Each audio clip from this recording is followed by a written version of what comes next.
Welcome to the Underground, the Steel City Underground, the black and gold standard for Pittsburgh Steelers coverage. Now, here are your hosts, Joe Kuzma and Brian E. Roach. Hello, everyone, and welcome to another edition of the Steel City Underground podcast. I never get tired of saying that, just the same way we never get tired of talking about Pittsburgh Steelers football. My name is Joe Kuzma, and I am joined by the boo-boo to my Yogi Bear, Brian E. Roach. What's up? Hey, boo-boo. I am not boo-boo. Hey, although although boo-boo is the smart one. Oh, geez. Oh, here we go. You know what? You may as well lay it on now. I think the Infinity War has been out long enough that people know that there's some bad guy that could kill half the galaxy. I don't think that's too spoilerish enough. So go ahead. Share everything else that you want to share based on our previous conversation while we were off the air. All right, yes. So there's a tweet out there that essentially poses the question that Thanos is going to destroy half the universe, but he's leaving it up to you which half of the universe he's going to destroy. The half that is uglier than you or the half that is prettier than you? That is the question. Yeah, and I said on my portion of everything that's going on, I'm like, I hate to say goodbye to you, Terry and Tina, but goodbye, and Noah, you're on the fence. But I didn't say which side of the fence they were on, if they were the ugly or the beautiful people, and I still won't. I plead the fifth on that. So, but that's because we all know, as I said to you, we all know that you're going to, if pressed, you'd say, "Oh, you're the pretty people," but in your mind, you really think you're the hot one, and they're on the other side. Kind of like how you thought you were the smart one. No, exactly wrong. Yeah, good stuff. Good stuff. There's all kind of things going on. I don't know. No, there's really not. There was a rookie mini camp. We didn't have a chance to talk about that yet. There's not a whole lot to talk about there. There were two guys that were signed out of it. Damon Patterson from Youngstown State and was it Price Prince? Yeah.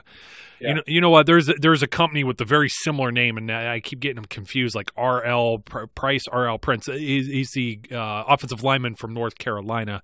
They came in, and the one gentleman was booted to make room on the roster. They already had a spot because they put Shazier on the IR. So they got me to thinking, along with another thing that happened, speaking of tweets, is Le'Veon Bell earlier in the week mentioned something about, it was 36 characters because I counted. It was like 9 and 9, 18, can't wait, patience, something to that effect. And I'm just like, are you kidding me, Bell? We really need to kick up everything. And this isn't going to be, there's a little bit of Bell, but this isn't going to be a Bell-only episode. But it got me thinking of, like, how much of who's on the hot seat, really? Who's too much to handle that the Steelers might say, they're going to wash their hands of this player? And, kicking it right off, I have to think the guy who hasn't even signed his franchise tag yet, which, by the way, the date that he tweeted, very cryptic, he's just doing this to kind of like poke the caged animal a little bit.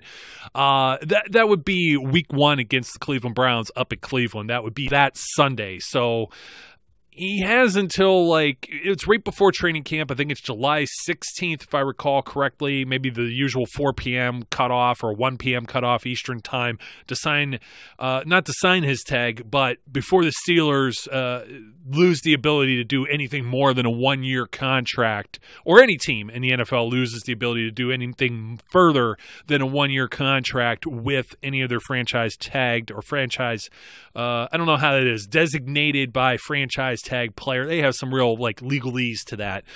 We just call it a franchise tag player, even if he has signed the paper or not. They have maybe about less than 2 weeks before they report to camp in order for that to happen. So if Bell doesn't have a long-term deal by then, I wonder if we have a repeat of last season. If we have a repeat of last season where he sits out of camp, which is cryptic, 2018 tweets, kind of is pointing in that direction. And are they going to want to deal with this every year, or is Bell on the hot seat and it's like, hey, you know what? We're not going to deal with this anymore. We're done with you after this year, maybe even done with them this year. Who knows? Yeah, while I don't, unless Bell chooses to do something, I don't think they're done with him this year. But I do think that barring any divine intervention to create a contract that is equally acceptable to the Steelers as well as to Le'Veon Bell, this is the last year that Le'Veon Bell will be in the black and gold. I believe that pretty strongly. And I do think he's on the hot seat. He's in the hot seat for a variety of things here because he's betting on himself, which is fine, that he's going to come through. But if he has an off season, well, he'll get paid, obviously, and that money that he's going to get on a franchise tag is guaranteed. He's set for this year once he signs that deal. But that doesn't guarantee him anything moving forward. If he has a subpar season and it's a follow-up on last year, that means what is his market strength going to be moving forward? No, I agree with you. There's no doubt in my mind that this will be a repeat of last year. Bell will sit out the entire training camp. Bell will sit out the entire preseason. Bell will sign the deal at the exact point in time when he has to in order to be available for the first game. And that's when we'll see him. Yeah, which actually bodes well for all of the other backs that they're bringing to camp. Specifically, you want to talk about maybe another hot seat or two item in the positional group there. First of all, you've got Fitzgerald Toussaint, who's been fighting for his life as far as being on the roster for like the last two seasons, at least ever since he fumbled that ball. Let's face it this way.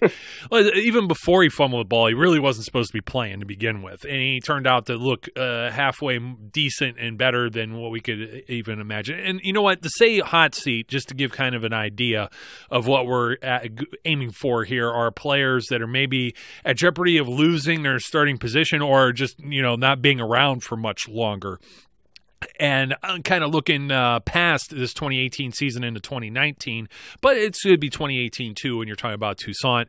Stephen Ridley, another veteran running back, bringing him back on a 1 year. These are all like these type of deals that the veterans get now where it's like, hey, 1 year and there's nothing. If I get rid of you, it costs me nothing. It does nothing. You know what I mean?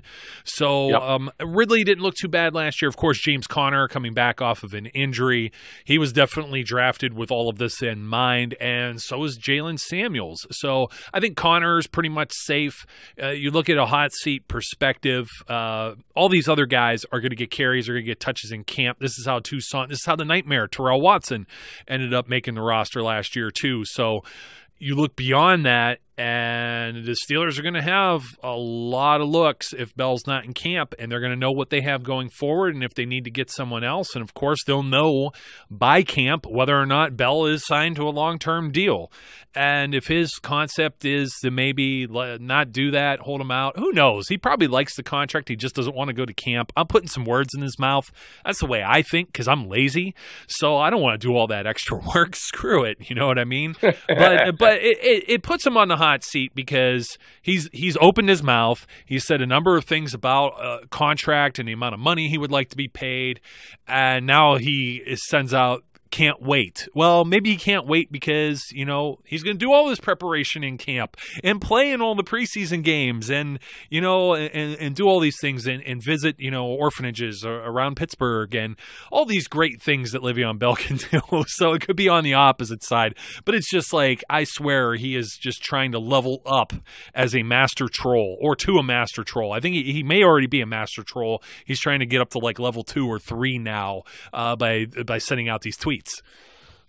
Yeah, it's gamesmanship. There's no question about that. Bell is in the position where he has to try and convince fans that it's all about the game and it's all about his desire. And at the same time, find a way to divert their attention from the fact that it's all about the dollar. And, so he's got a fine line to balance there. And I will give him credit. He does a fairly good job of it most of the time. You got to also look at the production. And from what we're saying about decline, going to be 26 for this season. The last couple of years, okay, he had a suspension in 2016, only played 12 games. But you got to look.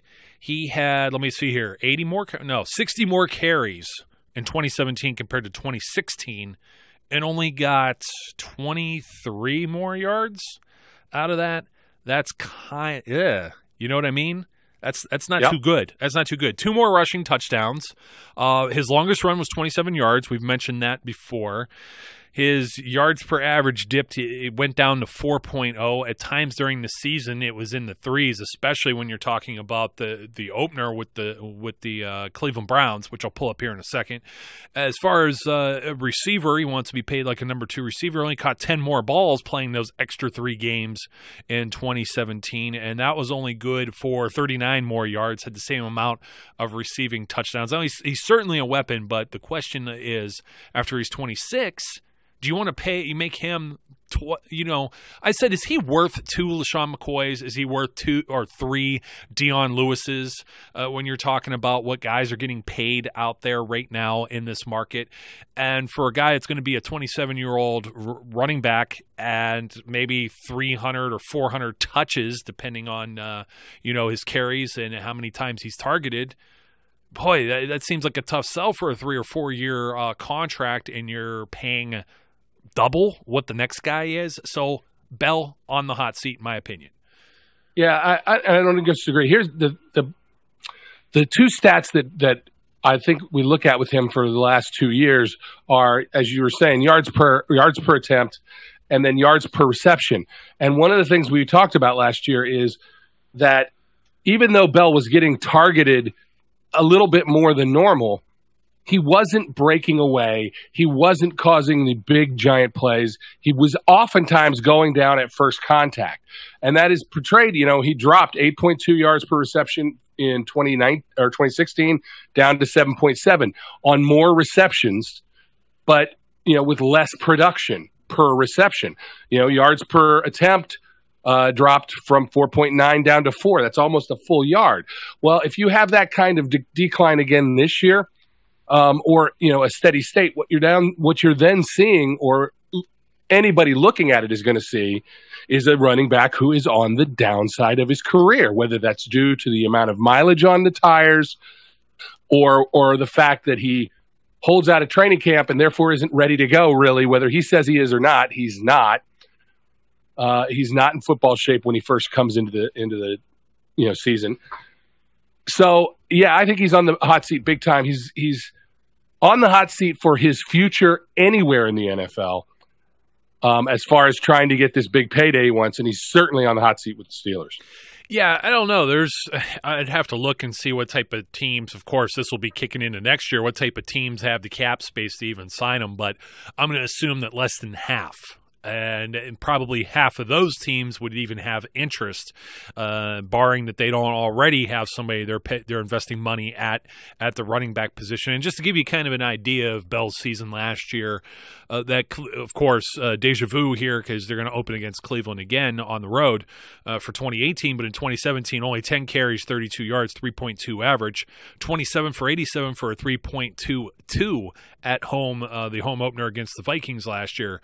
On the road against the Bears, he upticked 4.07, and then finally had a 100-yard game, 144 on 35 carries against the Ravens, 4.11.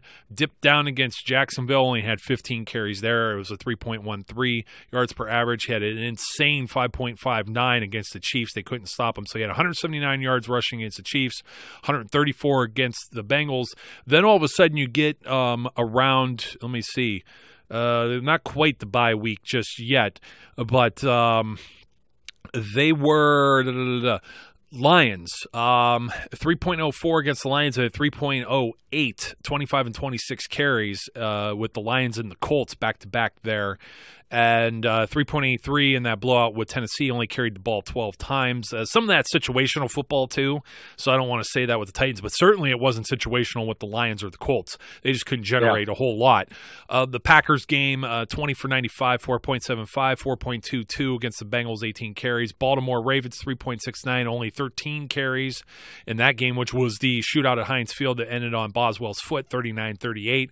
Patriots, 24 for 117, 4.88, one of his best of the year. And then, of course, he torched the Texans on 14 carries, 69 yards for 4.93.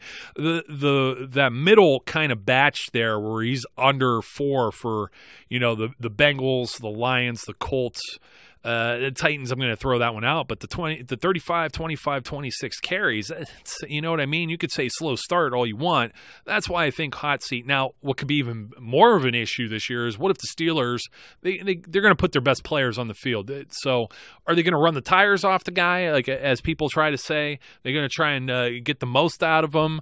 Or will they try and get James Conner a little assimilated into this? And who's to say that Bell doesn't get hurt or something like that too? That could also place quite the gamble on him. Or any of the players will say it's on the hot seat. So I think we banged out the running backs. We've talked about Bell a lot on this show. His tweet was interesting. We had to bring that up since it happened after the last podcast that we had.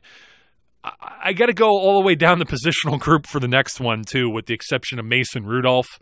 It's Mason Rudolph's arrival that puts everyone else on the hot seat. Yes, even Ben Roethlisberger, because clearly his comments mean that he's a little irked and he may be on borrowed time there. That's the way I look at it. But definitely, as we have spoken before, Landry Jones, Josh Dobbs, and yes, even Big Ben, all put on notice when Mason Rudolph was drafted in the 3rd round. You agree with me, Brian? Less so with Ben than with Dobbs and Landry, obviously. But, I think Ben, unless Ben, as I think we talked about, unless Ben pulls I'm getting old like Peyton Manning kind of deal, and his arm just goes to heck, or his performance dramatically drops, it's Ben's team, as long as Ben wants to play. But I don't think there's any problem with having a guy pushing him. So if Mason Rudolph is that guy, I don't think there's an issue. I think it's unlikely for 2018. I think it's a given for 2018 that he's not going to push Ben off the roster or out of the starting job. 2019 seems unlikely. If they manage to win a Super Bowl in one of those 2 years, it's a good chance Ben decides that's when to hang it up, and pulls a Jerome Bettis. At which point we'll see what happens. But there is absolutely no question that both Josh Dobbs and Landry Jones are going to find themselves in a battle for a 3rd position or 2nd position. I still maintain Landry's probably safe in 2018 unless Rudolph really lights it up in training camp and in the preseason games. He's got too much time in the offense. He knows the offense as well as Ben does. I think it's unlikely that we come out of training camp with anybody at 1 and 2 but Ben and Landry. The real question is Josh Dobbs. Is he going to be a guy who gets designated for the practice squad, or is he just going to be gone? It's how is he going to perform to keep himself around to move forward? We'll see what that's going to be a battle, because there's no way Rudolph's going to get released. He's going to make the roster. They've invested a 3rd round pick in a quarterback that they had a 1st round grade on. He's going to be there. They're never going to be able to hide him on the practice squad. Oh, no. He's not going to clear waivers. Not a million years. So there's absolutely no chance of that. So he's going to make the roster unless he is just god-awful. Even then, I think he makes the roster because they're going to hope they can fix his god-awfulness.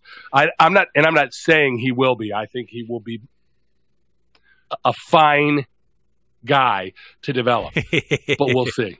I think he's thrown at the end of the bench and not heard from in the same way the Steelers have done with practically any quarterback they've ever drafted, including Landry Jones. Landry Jones has now become the old man of the group. Yep. He's become the Charlie Batch, and his numbers are just like Charlie Batch's. Go back and look, anybody, or check one of the old podcasts out when I talked about that. But Bruce Gradkowski or Byron Leftwich, Landry Jones is that guy now, and they've always liked to have that guy. And they didn't know Landry Jones was that guy at one point, so when Gradkowski got hurt, they went out and got Michael Vick. And then if Ben gets hurt, do you really want to throw a rookie out there and he could be on fire. Who knows? He could be the greatest thing since sliced bread, or it could just completely mentally wreck him. He could look like Deshaun Kaiser with the Browns last year. But from all intents and purposes, just watching the rookie film on Mason, he doesn't look that way. But the reason I said Ben on the hot seat there is for the same reason Le'Veon Bell. It's these comments away from everything, the comments in the media and whatnot. He doesn't do Twitter, even though he has a Twitter account. I think he's still on there. I think he plays around at night, but just he what do you want to say? CYA, cover your butt. You know what the A's for. He does that and has a social media manager who's a very nice person, by the way, too. But I just think Ben has actually dug himself a little bit of a hole, and he has to kind of backpedal on a little bit of that now. And of course, it would take an awful lot for him to lose his spot. He's the all-time great for the franchise. You flip a coin between him and Bradshaw, but you never know. Stranger things have happened. So, Drew Bledsoe with Tom Brady and things of that nature, Aaron Rodgers, Brett Favre, Peyton Manning. No one probably ever thought Peyton Manning was going to leave the Colts, and then he doesn't play that whole year. You know what I mean? Whole different story. So it's just one of those things where I'm like, well, Ben, you said some of these things. And what, he's got 2 years left on his contract, and 2 years, and I expect that they'll actually, if he decides he wants to play, I expect that they'll extend his contract again. Yeah, usually that happens right about now. It'll be happening soon. I don't think they'll do it this year. I think they'll do it next year if they're going to do it, and if he wants them to do it. Ben, the thing is, and we said this, I know you and Terry probably talked about this, and I know I talked about it the last time around. Ben's going to say what's on his mind, and even though almost any other quarterback in the league, and that includes Pretty Boy Brady and Drew Brees and all these other guys whose reputations apparently cannot be sullied in any way, shape, or form, they're all thinking the same thing. Why are you drafting a damn quarterback? I want to win now. They just aren't saying it. It's because Josie Jewell wasn't there. That's why. Yes. There was no Josie Jewell. Jeez. Yeah. Or was there Josie Jewell? We had him on. I don't remember. No, I don't know. I don't remember either, but he may have went in the fourth round. He went to the Colts, I think. I just love saying the name, so I'm still saying it. People are like, why were you on that train? I like saying it. I might continue. I'm just going to keep saying Jesse James. That's my Twitter thing, is like almost a weekly reminder that Jesse caught it. And man, does that still tick me off. So, yeah, Josh Dobbs got the most, maybe the lose of all of this because he's the most unproven. And I don't think they put two unproven guys there unless Dobbs has like some phenomenal camp and phenomenal preseason. And let's say Landry gets hurt, like the Bruce Gradkowski deal. I still think they may even look for a veteran quarterback in that type of scenario. So, you know what? I'm going to let you pick the next one, Brian. All right. Well, I'm going to tell you the guy that I have next on my hot seat, and it's a variety of there's a variety of reasons that I'll go into, and it's Artie Burns. And the reason I've got Artie on the hot seat is because this is a performance year for your Artie. This is year 4, right? Or is it year 3? It's year 3. Year 3. But it's year 3 that leads into the decision process for them going into year 4 on, are we going to extend him? Are we going to exercise that 5th-year option? And, when I look at Artie's performance last year, and, you and I talked about this last time around when we were talking about the defense, as a number 2 corner, he's not that bad. And he's a guy they still project to be a number 1 corner someday, and he's still just a kid. But, his shying away from tackling, his being out of position badly in some instances on run plays last year, I won't blame him for all of the miscommunication in the backfield, especially once Joe Hayden was hurt for a while, because I think that had a lot to do with Shazier not being around. You just look at it. Like, he had 3 interceptions in 16. He only had 1 last year. 51 tackles, dropped down to 47. That's a decline in statistical performance. I get that they may have used him slightly differently. I need to see a progression, not a regression.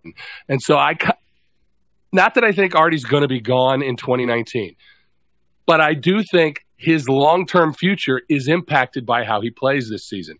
And he needs to have an uptick in play to number 1 pick that they used on him, and to convince them at the end of this year that they need to exercise that 5th-year option.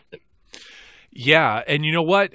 You were speaking a little bit about all of the Artie Burns stuff, and it just made me think of our own Zach Meckler now. We may have a little bit more of an inside track. He has gotten an analyst position with Pro Football Focus. So congratulations to him. Yes.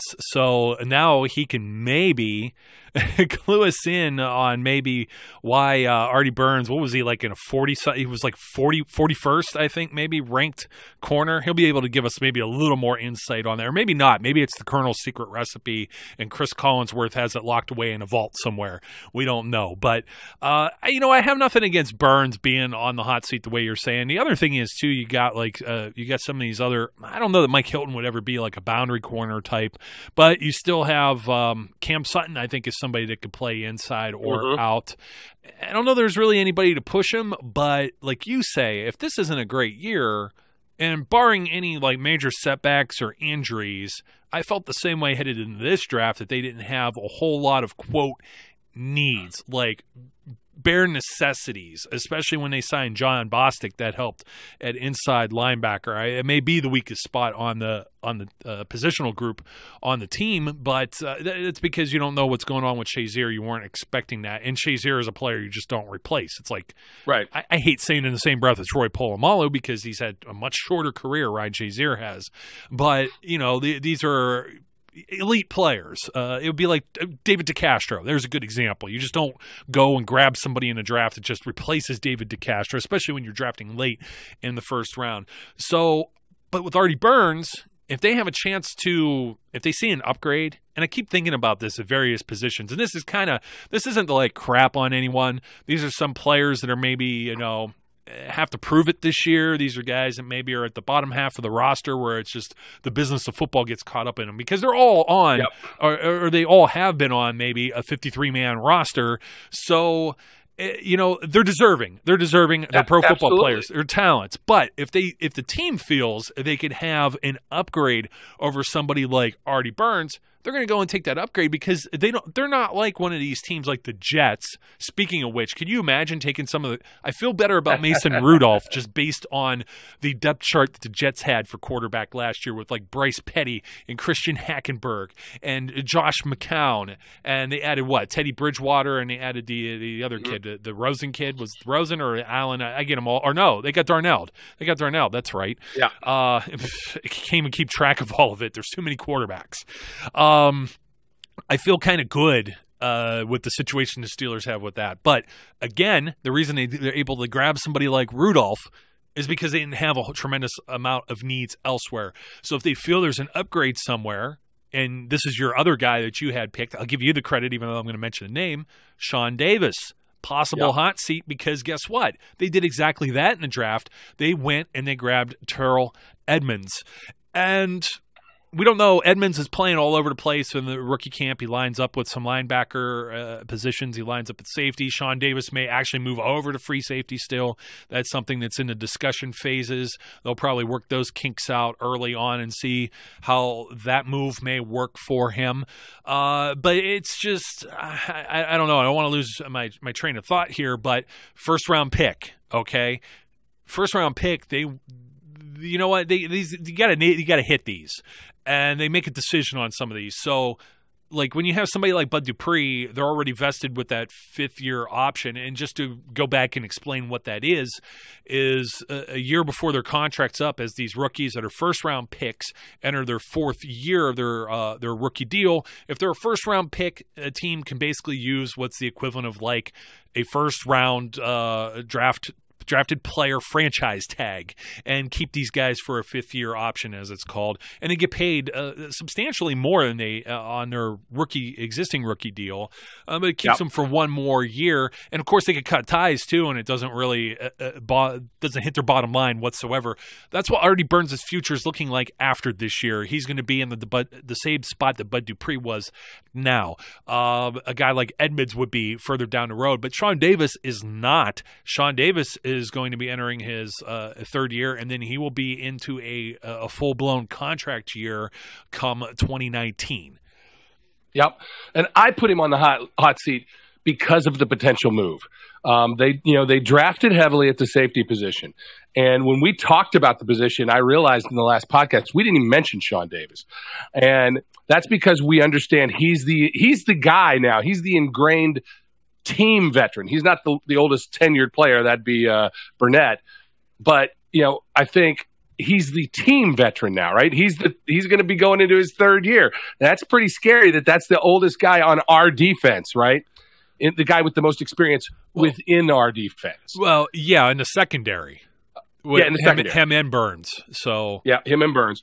So and moving to a different position, even though Sean Davis has been a guy who's played multiple positions, especially his rookie season, he was all over the place.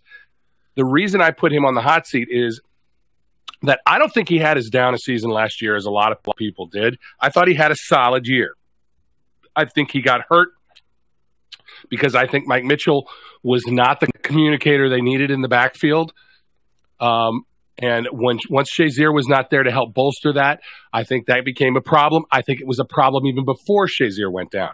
Miscommunications and misreads by Mike Mitchell that put both he and other members of the backfield in bad positions. So Sean Davis had a halfway decent year last year, I thought.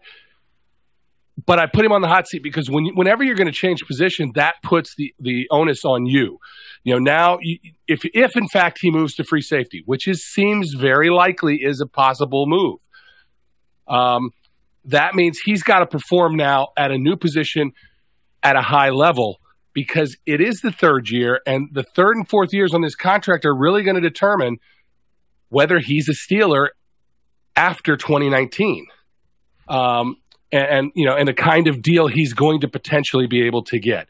So I think it puts a little pressure on Sean Davis to have a nice year. On top of that, both of these third-year guys, this is the time frame that Mike Tomlin has said he specifically looks for guys to start to make that bridge the gap of knowledge, right? And to have things start to click where they just get it is the third year. So they start playing more instinctively and faster because they're no longer thinking about what to do. They just know what to do. So I think that's part of the reason I put both Artie and Sean on the potential hot seat. That will be interesting because it was so easy to do something like this before when you had a guy like Jarvis Jones. Now, I don't think Bud Dupree's in that same category. I can't remember if you said that or not. I'm not. I think the whole fifth-year option deal just kind of restores some of the faith in the things that they're doing. Plus, I don't think they see anybody, at least not immediate, a free agent that they could afford or someone in the draft that they could have obtained that would have been an upgrade over what Bud Dupree brings. And I just think Bud Dupree gets labeled pretty – I think there's like a bad taste from the Jarvis Jones pick that people are still kind of like kicking that forward over to Bud Dupree because, like I said, his numbers weren't too far off from TJ Watt, and they identically almost do the same thing on the field. I had a tweet that aged well, by the way. I know I shared this with you earlier. I dug it up. It was from our old pal Jimmy Norkowitz, who I don't know if he's listening or not, but Jimmy used to write here with Steel City Underground. And this was one of his tweets back from Halloween, October 31st, 2017, right after that Lions game I was talking about. So that would have been, let's see, the Lions game, I believe, was the 8th game in the season. Yes, Steelers were 6-2 right before the bye week at the halfway point. And just so people don't think that we're crazy and thinking some of the things we think as far as the defense, I really thought they had it together at this point. They were second in the NFL, giving up only 16.4 points per game. They were fourth in total yards, 286.6. I can't say numbers today, man. It's not there. You're losing your voice. I can't do the math. I'm not Rain Man. But fourth in total yards given up on the defense. Pass yards, second, 180. Now, some of that was they took a pounding on the ground with the Jacksonville Jaguars game, and that was all ball control because of the 2 pick sixes that Ben threw of the 5 total interceptions. 6 pass touchdowns allowed, tied for second, and 26 sacks was tied for third. And of course, we know they ended up leading the league. They ended up doubling that number, or better, did they? 56? It was 56, right? So they did better than that. They did even better. So regardless, they were on their way, and then Shazier goes down in about 2 weeks or so, 3 weeks or so from there, and they have 5 games toward the end of the season where it's just kind of miserable, and they end up giving up only the 10th most as far as against the run, yards per average. It was like 104 or 105 yards per game, and after Shazier got hurt, including the game he got hurt against the Bengals, they gave that up to all but one team, and I believe that was the Texans if I go back and look. I rounded the Browns. They got something like 102. I just gave them the few extra yards and just said that they made the mark too. So it just shows you how big, how you know what, you can't prepare for losing a player like Ryan Shazier and just how much he meant with that team. Now, I don't know that that means anybody as far as inside linebacker. I don't really see any other positions where maybe there's a hot seat. The wide receivers, there could be some battling there. The tight ends, I think, are pretty much set. The offensive line, maybe somebody at the bottom of the depth chart. But we did look at the defensive line, and we think there's one man. And this is a testament. This is a testament to sticking around too, because we're all shocked he got an additional year contract this year. But he's never been cut. He stuck around all 4 years, and now he has a 5th year in the NFL on top of it, and that's Big Dan McCullers. But he has some competition in camp. You got some undrafted free agents. You got some practice squad guys, and then you have the 7th-round pick, Joshua Frazier. I think. For whom the bell tolls for Big Dan. Does he stick around or not? I say he's on the hot seat. He's got to get it done in camp and show that he could be some sort of contributor or role player.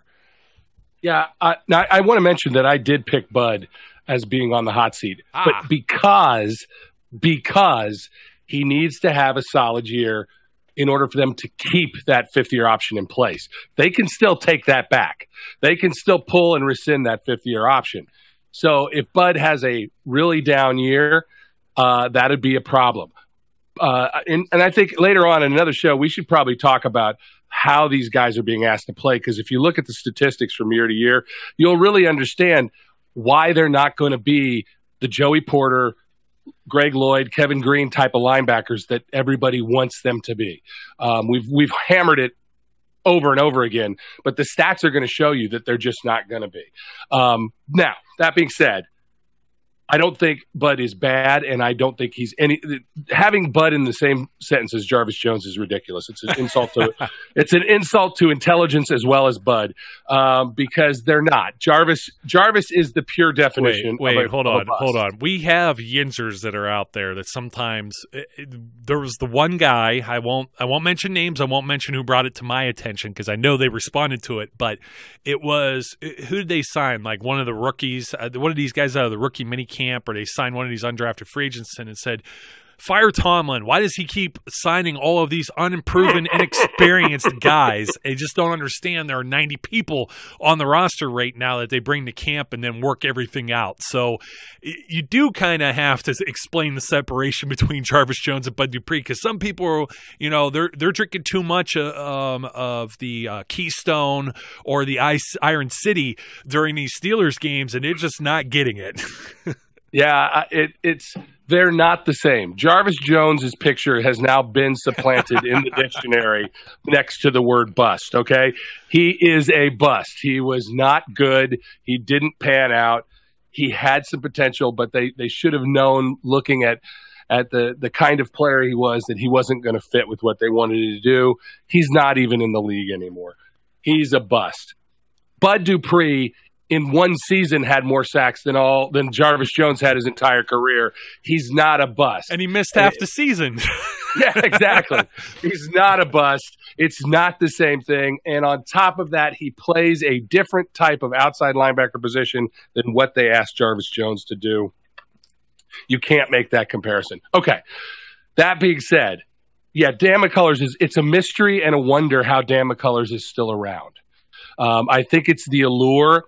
Mike Tomlin has something in his gut about big giant dudes, and yeah. I don't want to say it's a attraction, but there is definitely something that is compelling to Mike Tomlin about huge guys, and he looks at them and he goes, "What can we do with that massive man?" And And that's the only reason I can see that Dan McCullers is still here, because they keep looking at him and going, he has to do something. He's humongous. It's like he's like the Mountain. By the way, the guy who played the Mountain won World's Strongest Man. Oh, so, spoiler alert. Yeah, I didn't get to see it. But, that's what they look at Dan McCullers as, this giant mountain of a man who, if he would just get a stick up his butt and get a little angry, would manhandle guys on the other side of the ball. It would be an unbelievable sight. And it's happened on rare occasions, and I think that sight of it happening is why he's still around. But you're absolutely right. This is it. If he cannot somehow under the new D-line coach under Dunbar, if he cannot somehow channel his inner monster, I think Dan McCullers will have had a very brief, interesting 5-year career with the Steelers, and somebody else may or may not take a chance on him afterwards, but it probably won't be here. He is definitely on the hot seat. No, I was looking for your Mountain of Men thing, and that also rings true. What is it? Frazier is like 6'3", 321, but there's also Christian Scotland Williamson. I love this guy already. The rugby player is 6'9", 276, and trying to come in and basically, he went viral for his tackle in a rugby game over across the pond, and he's now trying to become a tight end, and you hit the nail on the head. Mike Tomlin's like, 6'9", I got to have that guy. He's got to be on my roster. It's like every one of these nicknames we have for people, it's like you got Big Dan, you got Big Al. I think this is going to be Big Christian, Big Chris. And then you have Josh Frazier, who's the sex machine, because he actually wears the number 69 for his uniform number. They nicknamed him the sex machine. Put the two together, folks. That. Put the two not together. Touching it. That's for another. Nope. That's for the explicit show that we don't do. And anyways, we're running off the rails now, but you could see some of the guys may be on the hot seat. I think they're all valid opinions. Some guys more than others. There may be a few that we missed somewhere along the line. I didn't mention Cody Sensabaugh, and a few guys like that may not be around, but like Darius Hayward-Bay, I could see him sticking around for another year and playing out his contract or something like that. I think the guys that were already on the hot seat where the fire was the warmest are already gone. That was Mike Mitchell. That was William Gay. Somebody else. Man, I'm telling you, just losing my mind today. There was another guy. Robert Golden. Robert Golden, yeah. They cleaned house with those guys already. They said, you know what, the difference was they didn't wait until July to make up their mind on some of this. They did it early and said, you know what, we're moving a different direction. And we're going to see what that direction's like. And like I said, it threw out a few defensive stats there when you got a whole training camp, a whole offseason to prepare better and get your schemes together. I think that's where you see how John Bostic or Terrell Edmonds or even Marcus Allen, if he gets some playing time, fit into this different scheme. Of course, we're assuming Sean Davis is a starter. We're assuming Morgan Burnett's a starter. You never, ever know. Man, Edmonds looked so good in just those drills. I know it's shorts, man. Did he not? I know. Wow. Football and shorts. Yeah, all the rookies looked pretty good in football and shorts. But, man, Terrell Edmonds, I told you before the draft, I liked the kid. I just didn't like him as a first-rounder. But he was my sleeper safety guy. I like that. The more that I see of him, the more I like that pick. Man, just so fluid. If you don't have a chance, just watch him. He wears 34, which is going to be a little odd. I remember that was D'Angelo Williams' number, but actually it was now Davis's number, and then it was Cameron Sutton's number. So that's already been kicked around a few times. I wonder if he keeps that number too. It's such a I don't know. I guess it's not an odd number for a safety, but I guess we're just so used to seeing it associated with we just remember D'Angelo and seeing him wear it recently that it just doesn't seem to fit. But it does. It's NFL, man. We were talking about this too, just weird with the numbers. So we'll see. We shall see. I go look at some of that film. I mean, you see him, you see everybody else. He just stands out. And Rudolph looks pretty good too in shorts, I will say. Everybody looks good in shorts. We don't have to go through them all. But, yep, I think those are the guys that are on the hot seat. Brian, good having you on, buddy. I know you're fighting there with your voice. Get some tea, and we'll get... I don't drink tea. My goodness, man. No That's toast. some nasty stuff. Who drinks tea? Tea is water filtered through your grass clippings. You can make that for free after mowing the lawn. Who drinks warm water? Ugh. Coffee? Nah, coffee's evil too. No toast, no coffee, no craft beer. You are a man of very few vices. Popcorn. Yeah, Tell me you go to the movie theater and you're watching Infinity War for the 5th time and you're eating popcorn. Please. Nah, I don't do popcorn. No either. popcorn, man. Nah, I much prefer me some of them pretzel nubs. So, ladies and gentlemen, you're hearing the voice of Brian E. Roach for the very last time on the Steel City Underground podcast. Man, I'll tell you. But you know what? I love you, buddy. I know I busted chops sometimes, but good to have you back on. Always glad to be here, and you know the feeling is mutual. Yeah. One. Aw, boo-boo. Until next time. Okay, Yogi. That's Boo-Boo Brian Roach, and my name's Yogi Joseph Kuzma. Man, my full name. Oh, my goodness, it's my mom calling for me. The street lights are on. I must go. Be safe, be good. We'll catch you later.